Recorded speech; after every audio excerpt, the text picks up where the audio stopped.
On this edition of FedGov Today, shoring up the Pentagon's supply chain and a multi-billion-dollar bet on the defense industrial base. The leader of the Pentagon's venture capital fund is here. Welcome to a special FedGov Today in Washington, D.C. and around the world on the American Forces Network. I'm Francis Rose. The Pentagon will commit more than $1 billion in a loan to a Silicon Valley battery company. It's the latest action from the department's Office of Strategic Capital.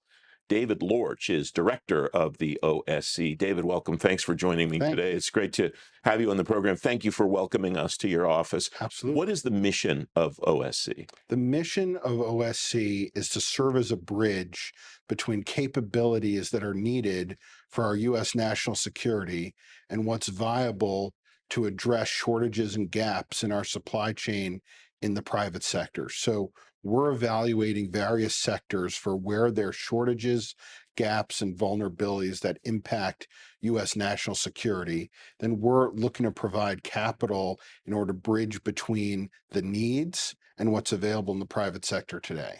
How do you determine what those are? What's the framework for you to go out into the marketplace and determine where you want to put those investments? Absolutely. So most of our team is from the private sector, has limited experience with government.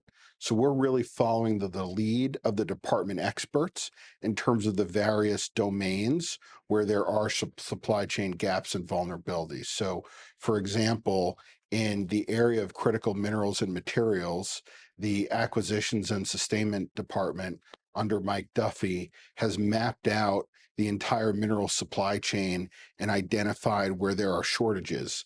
And so that's the guide for us in terms of where we're looking for transactions that can help address those shortages. Within each of those areas that you just outlined, how do you evaluate which specific technologies are necessary and how you want to go about acquiring those or directing the investments? Absolutely. So we have regular conversations with various experts and constituents, both in the research and engineering department, acquisitions and sustainment, as well as the services, where they're giving us information about where they have supply chain gaps and vulnerabilities.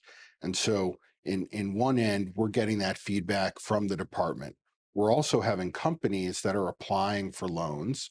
And when those companies apply for a loan, we bring those opportunities to those same constituents in the services in R&E and A&S in order to get their steer in terms of how critical the shortage area is that that company purports to address and how well positioned that particular technology or capability is to address the shortage that we have. It sounds like then maybe to boil it down, you get a demand signal, whether the company's approaching you or you're approaching them, you have a demand signal from one of the services or another part of the department to say, Yes, we need some of this, help us get what we that's need. correct. That's correct. Is this a step that you're taking to try to address the whole valley of death problem that companies have had for probably since there have been companies that try to work with the department?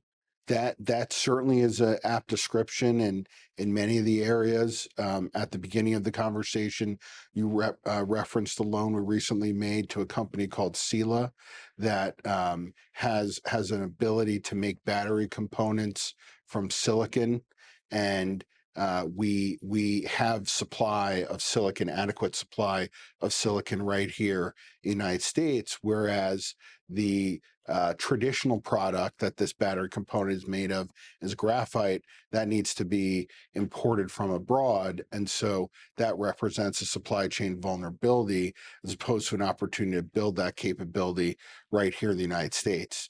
The challenge is that because this is a new battery technology, there's fluctuations in market prices that would make it difficult for this company to build productive manufacturing capacity without support from Office of Strategic Capital. If this company were not have to receive support from OSC, their capabilities might have been built out over decades that would leave us vulnerable for foreign inputs for a long period of time. Whereas through the OSC loan, we're able to accelerate this company's business plan and put them in a position to produce product right here in the United States on a faster basis. Take me through what one of these transactions looks like from the very beginning. Company applies for a loan, or you identify a company that it has potential, to company pays back the loan. Well, one thing I'd point out is that we apply the same methodology that we do in the private sector, just with a different goal. In the private sector, the goal is to buy low, sell high. Effectively, it's to make a profit. Here, our sole goal is U.S. national security. So everything we're evaluating is from the lens of U.S. national security. The primary question we have is this particular company making a product or generating a capability that really does solve a critical shortage area? How well positioned is the company to address that shortage area? And how critical is that shortage area for U.S. national security? Those are the questions that we start with. And so we work very much hand in hand with the rest of the War Department, particularly A&S and R&E, as well as with the services. Mhm. When you first connect with a company, who all is involved in evaluating? So we'll take the battery company that we've talked about already. Who was involved in evaluating the technology that they had to ascertain that it was indeed a good fit with where the department needs to go, or a shortage that they had? Absolutely. So to evaluate that company, we put together an interagency group of experts that included the battery expert from R&E, the battery expert from A&S, the battery expert from the Army, the battery expert from the Air Force, the battery expert from the Navy. Uh, uh, Department of Commerce CHIPS office had a battery expert there. Department of Energy had a battery expert. So we gathered that entire group. We did one meeting with the company. It was several hours to do a technology review, and the company emerged very strong from that meeting with unanimous view across that interagency group that this was a technology that was very good and could address the supply chain gaps and vulnerabilities we have in the United States. Do the companies come to you in varying states of progress in research and development and so on? Or do you find that there's kind of a common theme or a common position on their journeys at which they connect with you? No, I think the answer to your question is yes. We have a variety of companies in different stages of development that come to us, and we'll work with them as a concierge to figure out if that company's particular stage of development, if they're well suited for a loan from OSC, if they might be more well suited for support from DARPA or DIU or elsewhere in the interagency, whether that be Department of Energy, DFC, XM. So we want to find solutions when there's a company that can address a critical need, and we're happy to help, whether it's a fit directly for OSC or whether we're introducing them to one of our interagency partners. Let's take a break and come back and continue that conversation in just a moment. More of my discussion with David Lorch when FedGov Today continues in just a moment.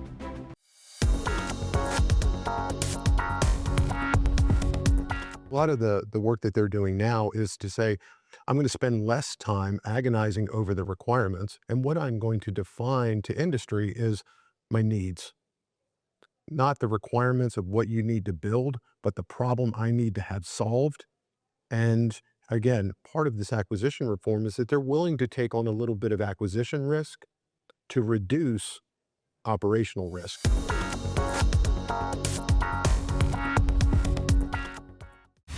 Innovation doesn't wait, and neither do we. At Maximus, we solve problems, streamlining operations, delivering solutions at speed and scale that drive measurable results. From strategy to execution, we simplify complexity, building trust through expertise and innovative technology. Every service, every time. Efficient government delivered. We don't follow innovation. We drive it. Maximus.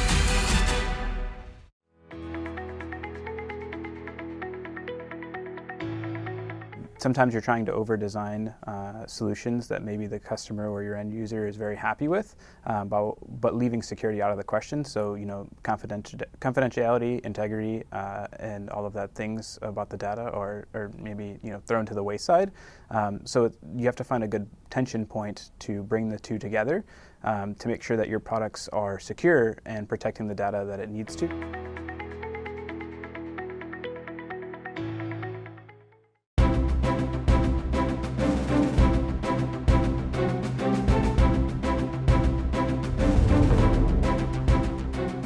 Welcome back. My conversation continues now with David Lorch, Director of the Office of Strategic Capital at the Pentagon. We were talking a moment ago about, you kind of laid out a spectrum of possibilities, that your office is not necessarily the only one that a company that wants to present its abilities, its capabilities, and its products to the Pentagon. How do you and how do your colleagues across that spectrum do the evaluation to determine this company's right for us, maybe a loan from OSC, maybe we want to hand these folks off to DARPA, or one of the other options that you laid out? Absolutely. So Congress gave Office of Strategic Capital 34 areas that we're legally supposed to focus on. And so sometimes a company might come to us looking for financing in an area that's interesting, that could be important, but it's not one of the 34 areas that fall within our authorities. So when that happens, we'll bring that opportunity to interagency partners. Typically, if it is not necessarily a Department of War focus, we'll bring that opportunity to XM or DFC. If it's a Department of War focus, but maybe it's an earlier stage company, then would be appropriate for a loan from OSC. Maybe it's a company that's looking for seed financing. Maybe it's a company that doesn't have a product yet, but is in the stages of ideating their technology. DARPA and DIU have programs that are well suited to those opportunities, and partnering with individuals in that stage of development for their company. If you have 34 areas that legislatively you have jurisdiction over, how do you prioritize among those 34 areas? Right now, you want to look at battery technology. Right now, you want to look at scandium is important for reasons that are explained. Do those change over time? And how do you determine, if they do, these are the, I don't know, 5, 10, 20 that we want to focus on for the moment? And then, okay, maybe we're okay on a couple of these now, and we want to focus on some of the others. Absolutely. The priorities do change, and we're getting the priorities from the War Department. So we're sitting with the Office of the Secretary. We're sitting with the Office of the Deputy Secretary. We're sitting with leaders in the services. We're sitting with research and engineering and ANS, and we're hearing from them what are their priorities in the supply chains that they're focused on. And that's giving us guidance as to where we should focus. We're also in the process of rolling out a white paper process where we're going to publish white papers in each of our core verticals that identify for the public what are our core priorities, what are we seeking as OSC in terms of funding opportunities within each of those core verticals. So that's something that's in process and is under an effort led by OSC, but in coordination with other parts of the department. As those white papers come out, what do you hope to message through those, to not just to the public, but I imagine one of the targets is going to be, hey, companies that are working in these areas, this is really explicit instruction as to what we want. Is that a fair read? You've got it exactly right.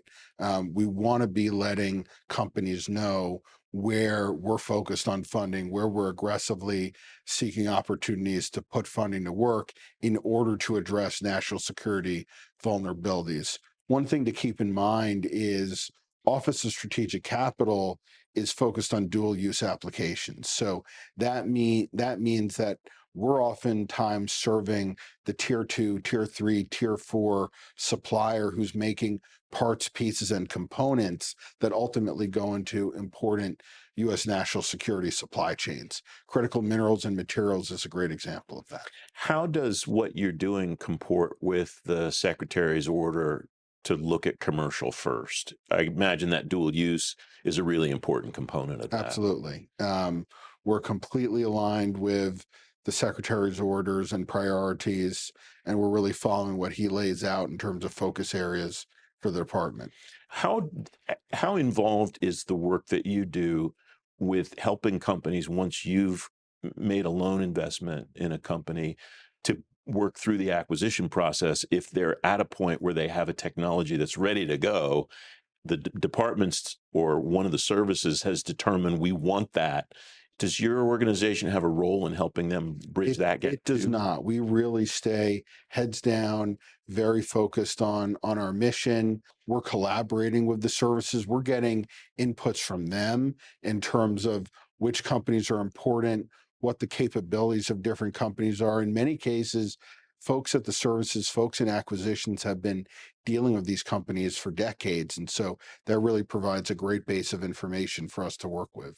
You mentioned earlier in the conversation that your team is mostly comprised of people from the investment community, not from the defense community. How has that informed, and how that's your experience Yeah. too. How has that informed the way that you go about doing these evaluations and doing these and making these loans? Does it work the same? You said obviously the desired measure is different. It's not profit. You're going for national security gain. But other than that, is it pretty much the same process that you would use in the VC world? It's very similar. It's very similar.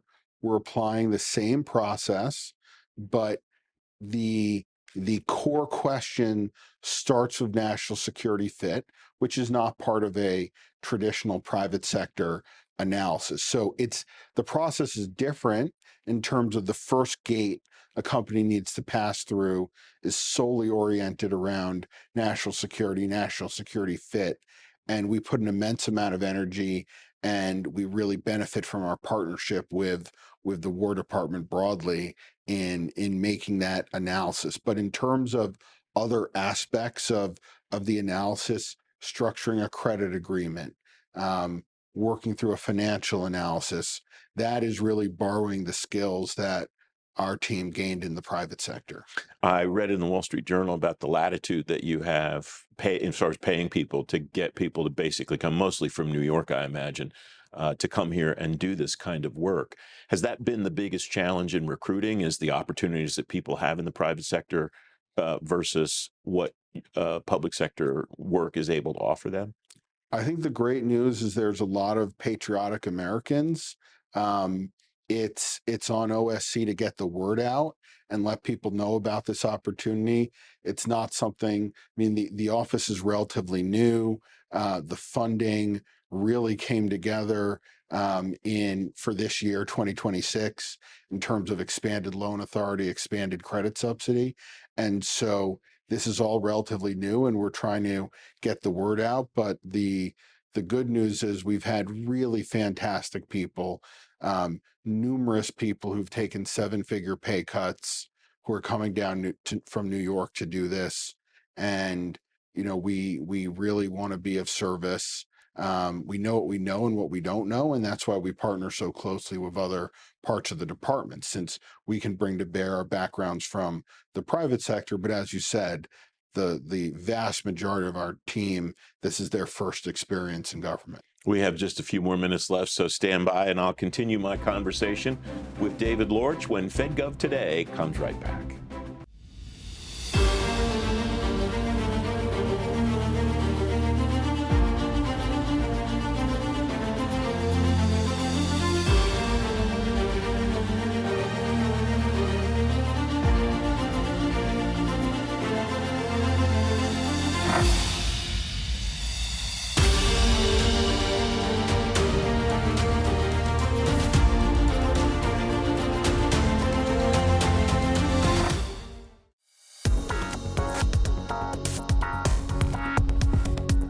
What are those automated connections that allow us to build those same interfaces that we enjoy today with cellular devices, Wi-Fi type systems? If we're provisioned and we have access, we should be connected, whether we're at an installation here at home or an installation abroad or in a tactical type environment where now We just turn on our systems, and I've been provisioned and authenticated on the account, and I can communicate with anybody in the world because we built those accesses to build maneuver space in that spectrum.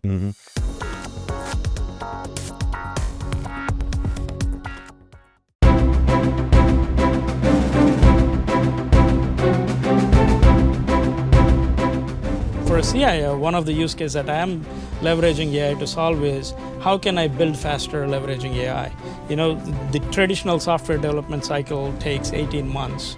How can I leverage AI to bring it to 18 weeks? Kind of the next phase of maturity that you'll start to see is AI patterns. And so you'll have a specific kind of pattern, like let's say unstructured data validation and form submission agent, that you can actually apply that pattern to multiple different domains. The Department of the Air Force just released our first AI strategy, and it focuses on accelerating AI in every mission that we have in the department, both in the air and space forces. So AI first is a really key principle that is outlined in that strategy.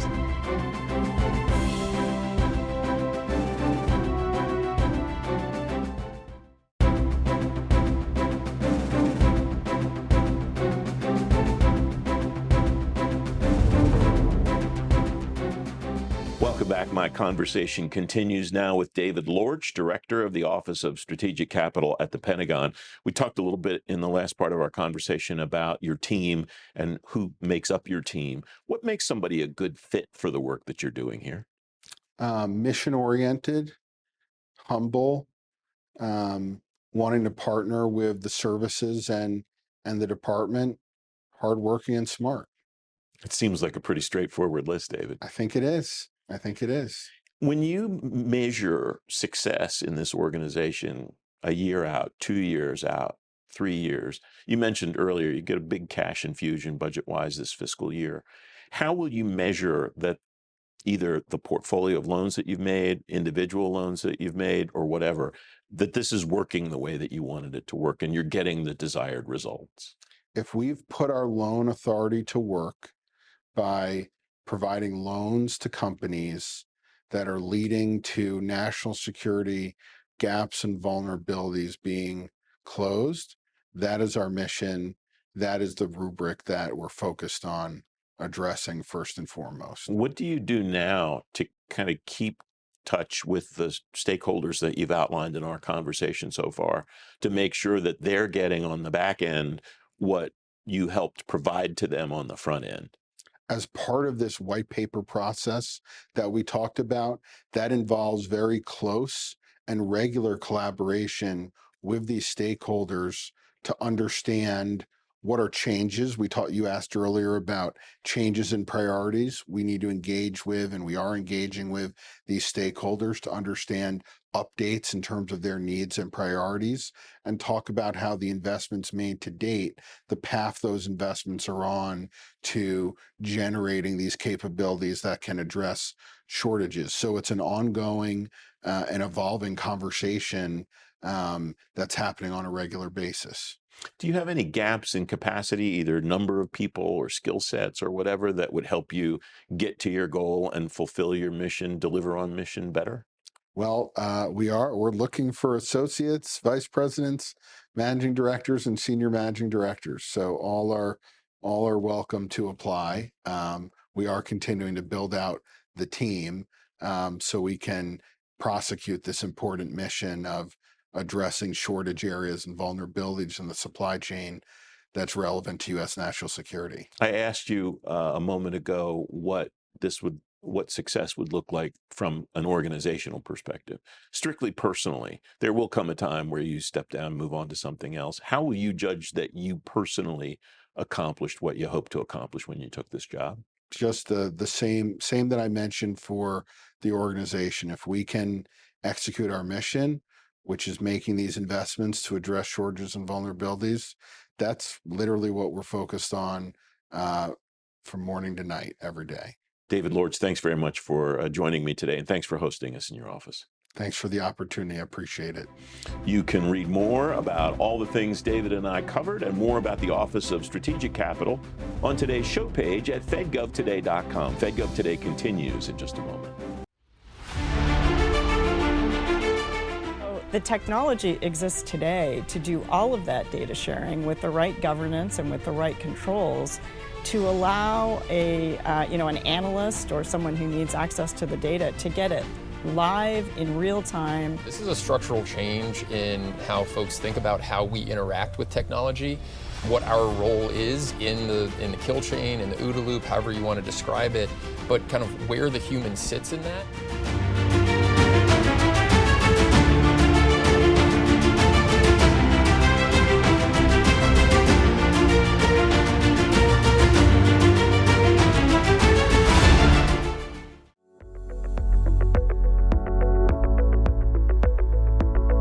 Concern is that if we use AI from an everyday standpoint, whether it's part of our daily processes or how you get answers to certain questions, let's say a chatbot, what is my policy? But my concern is that the more we rely on it and the more we're depending on it, the more it becomes a high value target.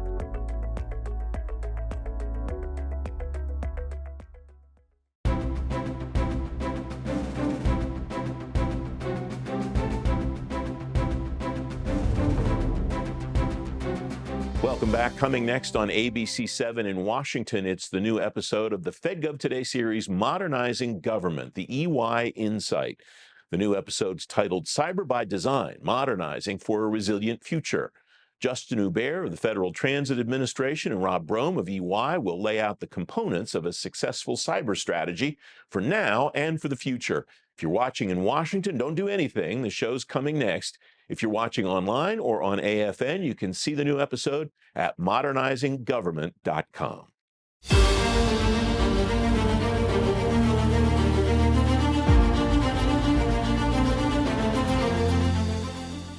Able to really concentrate on the mission and how do they add value from a CFO perspective. And so EY, we have really taken this sort of blended approach around how we work with agencies by utilizing some of our AI tools.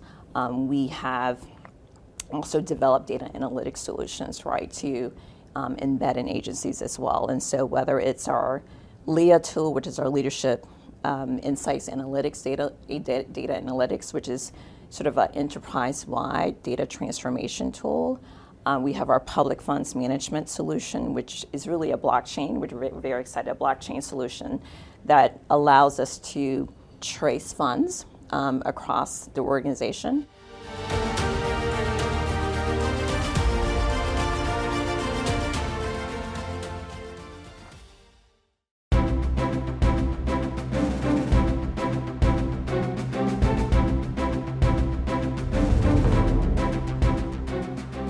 Today TV returns next Sunday morning at 10. I'm Francis Rose. I'll see you then. Thanks for watching.